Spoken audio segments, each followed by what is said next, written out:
All right, guys, listen up, because 99.9% of the time, I feel amazing with my intermittent fasting schedule. I have really high energy levels. I'm able to burn fat as fuel. I'm able to achieve my body recomposition goals. And it's all because of what it is that I'm eating during my eating window. And that 0.01% of the time that I don't feel great is because I'm not doing these things I'm about to share with you. So today I'm going to be sharing with you exactly what I eat in a day with intermittent fasting as a nutritionist. If you're not new to my channel, you know I've been using intermittent fasting for literally a lot of years now, but it's so easy to get the eating window wrong. And how you actually start your day and whether or not you're going to be successful with intermittent fasting really starts with your fasting period first. So during my fast, I always have water right when I wake up. And I also add sea salt as well. This helps to make sure that my energy levels stay high because a lot of salt and water gets lost when you are fasting. And first thing in the morning, I'll have like an 1/8 teaspoon, 1/4 teaspoon, depending on how tough my workout was, with some water. I already clearly had some water, but I like to just take it straight down the hatch. And interestingly enough, there have actually been studies of low salt diets and how those are actually related to increased insulin resistance. And increased insulin resistance makes it harder to tap back into fat burning, harder to burn fat as fuel. So of course, get that salt in. Now in a totally fasted state, I go for a walk. I make sure to get in about 20 to 30 minutes. This helps to ramp up the fat burning mechanisms because it is a lower intensity exercise. And it helps to warm up my muscles for my strength training workouts. Now recently, I just completely updated my 21-day intermittent fasting program. And within the program, I have my own strength training workouts, and I created a follow along video for each of the workouts. I've been loving this because personally, even though I created the workouts, I like to not have to think about it first thing in the morning. And I like to just follow something along. So that's a really fun addition I just did for the 21-day intermittent fasting program. And I follow these each morning to make sure that I'm getting my muscles trained and getting my muscles challenged, because when your muscles are actually challenged with some type of weight training or resistance training, it helps to improve insulin sensitivity, making it easier to burn fat as fuel. But hang on, coffee. Which, speaking of coffee, from here, center around 8 a.m. when I'm going to have my coffee. Now before this, I'm in a true fast. But once I have my coffee, I'm transitioning more into what's called fasting mimicking, where I'm still burning fat as fuel, but I am consuming some amount of food in the form of keto coffee. Keto coffee, I just love. I have just a love affair with keto coffee. It's really light and airy, but also helps to keep you feel really satisfied. It uses grass-fed butter, which is huge, super important to make sure you're using grass-fed butter. Grass-fed butter is rich in a short-chain fatty acid called butyric acid, which is really great for decreasing inflammation in the GI tract. I've had a huge history of gut inflammation and gut bloating in the past, and this has really helped, obviously paired with the gut healing aspect of intermittent fasting. So I'll blend in about a tablespoon's worth of grass-fed butter into my coffee, as well as some coconut oil. So I like to use about 1 to 2 teaspoons of coconut oil. I just like the flavor of the butter more than the coconut oil, but the coconut oil provides some MCTs, helps to make it so I get that instant energy right first thing in the morning. Keto Coffee, cheers to that, guys. I love you.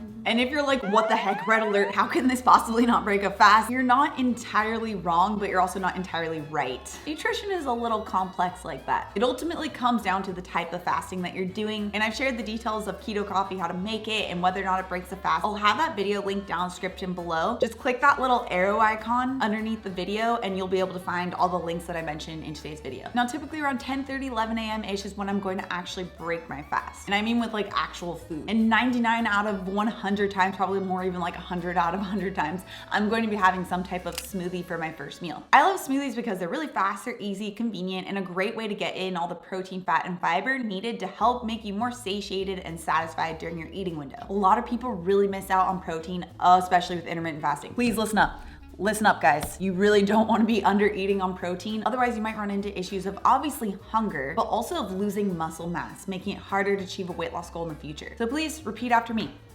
Get your protein. Glad we're agreed on that. So today I'm making the blueberry hemp smoothie from my 21-day intermittent fasting program. This is like probably the biggest fan favorite of all of the AM peeps. It's the classic, beautiful, amazing recipe, not to brag or anything. So for the base of this, I use about 8 to 12 ounces of a coconut milk, unsweetened, but you can also use almond milk, hemp seed milk, any nut or seed milk, just not oat milk. For this recipe, I give the option of where you could use either protein powder or Greek yogurt. Actually, lately, I've been liking using both. So I'll use about a half serving of each of these, like a half serving of Greek yogurt, so about a half cup, and then a half serving of protein powder. That way you can get can't speak. That way you can get that vanilla-y flavor from the protein powder, but still get in the creaminess of the Greek yogurt and that extra vitamin K2 to help get the calcium out of your arteries and into your bones. Now, one major change I made with this recipe with the new updated 21-day intermittent fasting program is that I slightly reduced the amount of sugar. So in this, we're now using about a 1/4 cup of blueberries and removing the half banana. It actually still is pretty sweet, especially if you're using protein powder. But with this newest update to the 21-day intermittent fasting program, I slightly adjusted some of the recipes to make them better suited for your goals. And considering there's so many people who are carbohydrate sensitive, I mean, what is it, like 100 million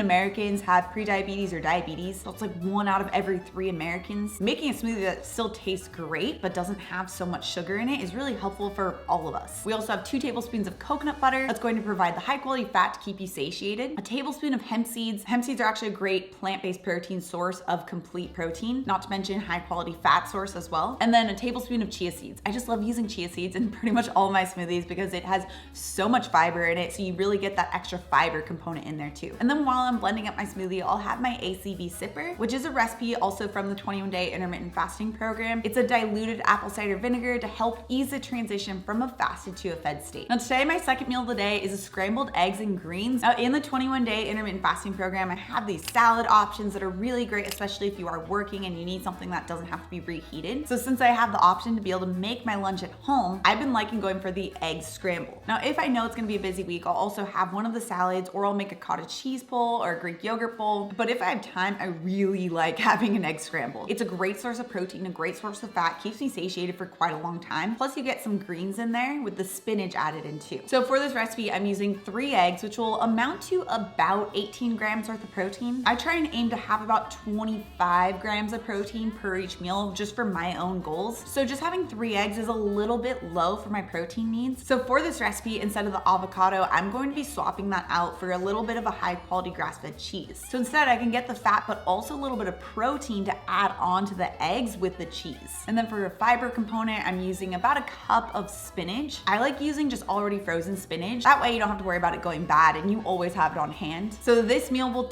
typically be around 2:30 p.m. And scattered throughout the day, I go on multiple walks to help break up those sedentary moments, even if it's literally just for a minute around the house. And one really key thing to note here, I'm holding my coffee for extra emphasis, is that I don't snack between meals. This is so crucial to make sure that you're still getting the gut healing benefits. And if you're having difficulties losing weight, getting more of those breaks between meals can help the body to more easily shift back into fat burning. And when you're getting enough of the protein, the fat, and the fiber at each of your meals within your eating window, you honestly shouldn't even be hungry enough to have a snack. So my last meal of the day for tonight is going to be my pumpkin chili. It's extremely simple, and also the protein component is really versatile. So I really like using grass-fed beef for the base of this chili, but you can use chicken, you can use turkey, you can even use chopped up tempeh for a plant-based option instead. And with this latest update to the 21-day intermittent fasting program, I've even made notes within each recipe where you can change up the ingredients depending on your goals. So you can see even with the pumpkin chili recipe, for example, that if you're really carbohydrate sensitive, you can simply swap out the kidney beans in order to have it better fit what you're looking to achieve. And the leftovers the next day are really good. So that meal, I'm typically done by 6:30, and then the rest of the night, I'm completely fasted. I'm just having water, but not having water too close to bed. Otherwise, that can disrupt my sleep by waking up multiple nights to go pee. No one wants that. Now, if you're new to intermittent fasting, I cannot recommend more to check out the newly updated 21-day intermittent fasting program. I absolutely poured my heart and soul into this. This program has already been around for over 3 years, and it's already helped so many people. But I wanted to take some newer strategies, some newer updates, what I've learned that can help you achieve your goals even better or faster while using intermittent fasting, and put that into this updated program. So if you already have the 21-day intermittent fasting program, I've sent you the update, so just check your email. But if not, this could not be a better time to be grabbing it because it is fully updated, fully revised, and I'm so excited to finally be giving this to you guys. So I'll have the details for the fully updated 21-day intermittent fasting program down in the description below. I can't wait for you guys to dive into it. Oh my gosh, so excited. Now, if you are new to intermittent fasting and you're wondering how long it takes to start seeing results, check out this video next. Also, if you're new to my channel and you love this science-backed information, make sure you subscribe right here. Come out with new videos every Tuesday and Thursday. All right, guys, thanks so much for tuning in, and I'll see you in my next video.